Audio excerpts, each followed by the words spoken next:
How are you? Welcome to my kitchen. Today we're going to do steaming. And we call this the ancient method of steaming because steaming really is one of the most antique cooking methods that we know of. Of course, it came out of China. The Chinese were the first cooks and just did every technique and every method you could possibly imagine. And I'm glad for them because they've taught us so much. You know, it was probably Peking man, that the anthropologists tell us, was the first one to ever cook meat. The rest of us were standing around eating the old cow raw. And the Chinese, sophisticated, thousands of years ago, you see, were cooking already. One of the methods that they developed was steaming. And it's incredibly efficient, it's fun to do, and it will not wear out your food. You know, some of the methods you use simply poop out the food. That's no fun. So let me show you some gimmicks today, gadgets you can pick up first of all, then some serious cooking implements, and then we'll give you some very serious recipes for steaming. First of all, a quick method that you can use for steaming is to go to a hardware store or a gourmet shop, and you can buy what we call basket steamers. Now, you see they have little feet in the bottom. They're stainless steel. Don't buy an aluminum one. You don't need that. They have stainless steel feet on them, and they will adjust to any size kettle that you like. Isn't that clever? Isn't that cute? Or here's a bigger one. This one's brought in by Hohen in New Jersey, and they have a great big size. I like this one. And there's a handle in the center that will come out so you can put an enormous head of cauliflower in here. Or you could steam a watermelon in this thing, for heaven's sakes. So that's one method. You can use the steamer, the basket gadget they call them. Secondly, you can use the old classic Chinese method, which was to use bamboo. This is what the steamer looked like, you see. It's a series of grates in the bottom. And these things will fit one on top of the other. You can stack them up, and you can cook 5 dishes from one heat source. I have 4 piled up here. Well, 3 right now, and we can put a couple more on. But 5 was traditional. 1, 2, 3 different dishes, 4, 5 if you like. It's an absolutely marvelous method of cooking, and it's not terribly expensive. Now, you're wondering, why are they still using bamboo in China? Haven't they, can't they enough technology to make metal? Well, of course. But we're always thinking that the Chinese are doing things in an old-fashioned way. For instance, chopsticks. Why aren't they using the fork? Well, it isn't that they didn't invent the fork. The Chinese did have the fork before the Europeans did. But the Chinese consider it very crude to ask a guest to sit down at dinner and work on their food with a knife and fork. They consider that laborious and insulting. So they use chopsticks, which means that the cook does all of the work ahead of time, and all they have to do is pick up the food and eat it, you see? That's why they still use chopsticks. It's a matter of grace. It's a matter of politeness. And they're also incredibly clever. Can you imagine a device that will cook 5 dishes at once from one heat source? Well, this bamboo steamer will. When you and I want to cook 5 dishes, we need 16 burners, 2 food blenders, a food processor, 6 ovens, and a weenie wink cooker, and we still can't get the thing going properly. This will work great. Now, you can buy the same thing in metal. These are from Taiwan. The only disadvantage to this, aside from its incredible bulk, you see the water goes in the bottom, then you have the same kind of layers. You see they pile up. You have 2 layers.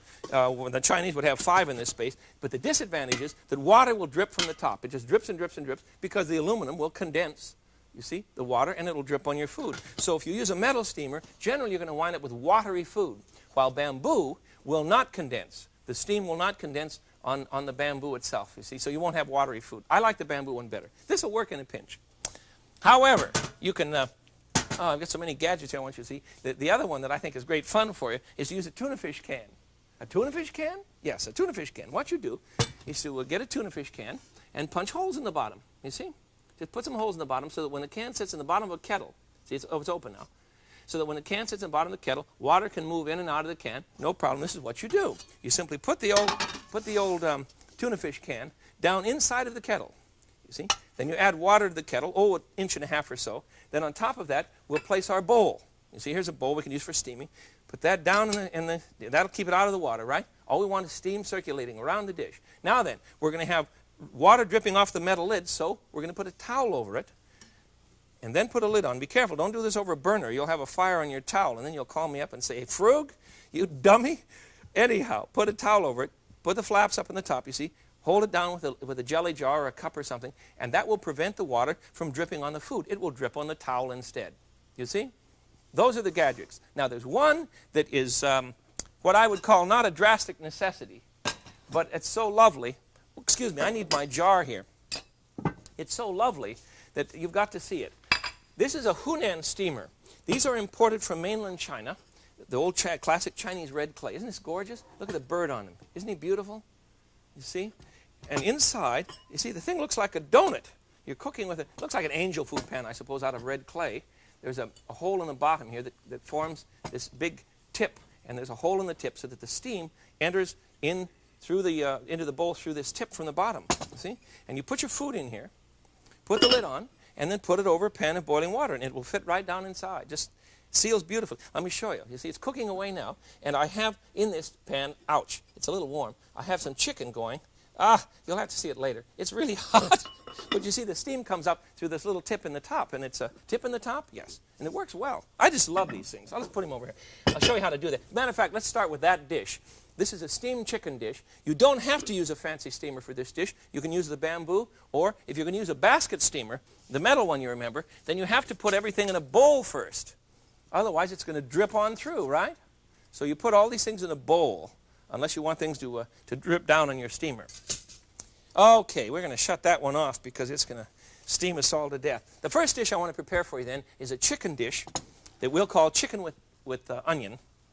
And it's easily done.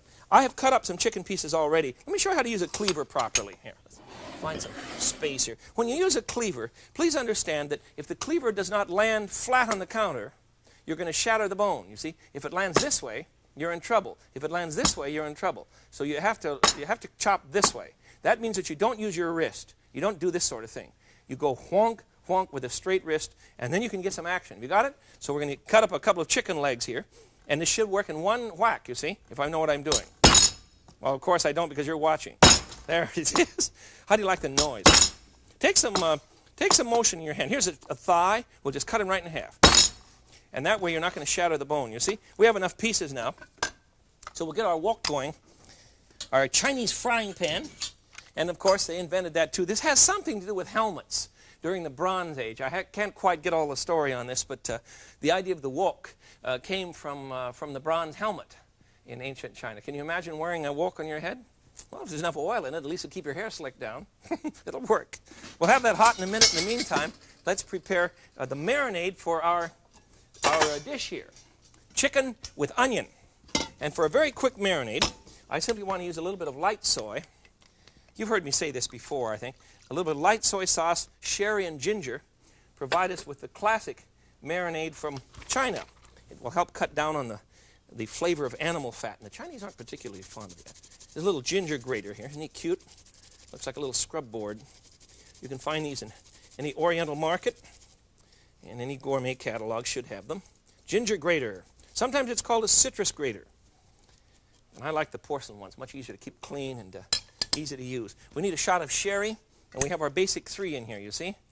Now we're going to marinate that. I think we're on a pinch of brown sugar, too. Just a smidgen. And I'm using brown sugar because that's just, a half teaspoon. That's really much more typical of the kind of sugar that the Chinese use in their cooking. It's called a block sugar. And it's very brown and very rich. Okay, I would let that marinate. The chicken in, how much chicken? Well, that's 2/3 of a chicken. What's the difference? It depends on how much chicken you're cooking, but the marinade is the same. 2 parts of soy, 1 part of dry sherry, shot of ginger, and you're on your way. That's all there is to it. Little pinch of brown sugar, and you're set. Now, we're going to get our wok good and hot. Can you see all of this? I think we can. And remember now, the pan has to be hot first, and then you add the oil. After the pan is hot, then throw in the food. That way the oil will not burn. You've heard me say it before, but it's a very basic rule. The rule is hot wok, cold oil, foods won't stick. And it works. So the pan is hot, so in goes, whoops, I'm putting sherry in here. I don't want that, I want peanut oil. There we are. A little bit of peanut oil, 2 or 3 tablespoons for our chicken. And we're going to chow the chicken until it's barely brown. Won't take long. And I probably won't have time to cook this long enough for you, but it doesn't really matter. You notice I've left the marinade in the pan. Don't throw that in the wok. Take your meat out. Drain it. Otherwise, it will chill the wok. It'll cool the wok too rapidly, and you'll be stuck with a cold wok when you want real heat. All right. We'll let that cook for a bit. It will start to brown. All we want to do is barely brown this. Won't take long. And in the meantime, let's cut up a yellow onion.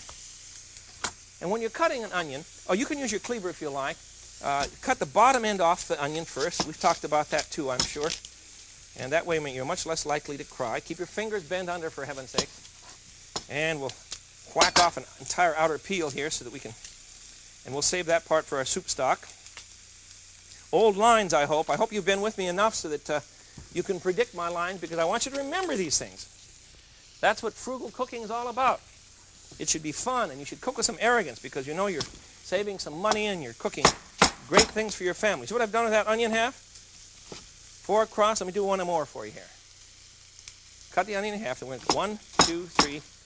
Cut it in half. Or turn it around and cut it in half this way, and it'll be perfect. They'll all fall apart into little leaves when we put them in the wok, you see? All right. Now let me get a bowl here for us, or a platter to put our chicken on. Not quite brown, but it'll be good. We'll take him out now. I want you to cook yours a little bit longer. You cook yours until he's good and brown. You see how it's barely beginning to brown here a little bit? I want all of it brown like that. Take you about, maybe 8 minutes on high heat. But at the moment, I want to get our onion into the pan. This is a great dish. I just love it. Get our onion into the old wok, and we'll saute the onion a bit. That'll take a couple of more minutes. We'll do this separately. Remember, that's a basic Chinese rule. Cook everything separately so that it comes to its own point of fulfillment. A little bit of oil. That's the difference between a stew, you see, a stew and a properly prepared dish in China. In our culture, we're wont to make everything the same, and so we love stews. We just cook everything to death until it's all the same texture. In China, that's considered immoral. You cook everything individually, then at the last minute throw it together, so that everything has its own proper texture and all. Okay, we'll cook the onions for a bit, and then put the chicken back in the wok, and add to that some peas, just frozen peas. I'm using, half a box. You see? Nothing to it. Toss that about, and I'm going to turn the heat off. I think that's enough here. And we'll now put it in a steamer, and I'm going to use one of my fancy steamers. So you could put this in a bowl, of course, and then put it in your regular bamboo steamer, or put the bowl on top of a basket steamer, or put the bowl on top of Jeff Smith's secret tuna fish can method. And that will work too, but don't forget the towel on the top. Otherwise you'll have too much moisture in your food. Isn't this a gorgeous dish? It's just a lovely thing. And you can't tell me this is complicated now, can you? It's very simple. Yes, you can do it in a regular frying pan. You don't need all this fancy equipment. There we go. Though I don't consider a wok fancy. I consider a wok basic. I think you've got to have a good wok. And for heaven's sakes, don't buy an aluminum one or a stainless steel wok. Buy a good steel, a plain steel wok, spun steel. You want, not stainless steel, but black steel. You can find one in any good Oriental market or a good gourmet shop. I'm going to let this sit aside because I already have one cooking. Now, thirdly, what have we got? 1, 2. The second thing I want to cook for you is a fish dish, so simple that you can't believe it. Let me throw one together here. I'm simply going to place the fish in a bowl. Isn't this cute? Isn't this cute? This is the fish bowl from China. Fish is the symbol of plenteousness in ancient China, because a great net full of fish, you see, was considered a gorgeous sign. That's why I wear a jade fish all the time. You should see him, as a matter of fact. I've had this on since we first started doing shows on the Frugal Gourmet in 1974, something like this. And it was a gift from a Chinese friend of mine in San Francisco. It's a carp from the China Sea, a piece of old nephrite jade. There you are. And contrary to the cat in Los Angeles, who thought he understood what this was, it is not a shark's tooth, thank you. It's a symbol of plenteousness, and she gave it to me because she likes me and wants me to enjoy life. So I wear the fish all the time. Now, to my fish, I'm going to add just a little bit of light soy. Just splash it on there. And I'm going to grind some pepper on top. So simple. Grind some pepper right on the top and put a few lemon slices on this. And that will go into the steamer too. And the fish will not take long. Oh, by the way, the chicken will cook for about 35 or 40 minutes once you get the water going. Huh? Boy, I've run into a really pulpy lemon here.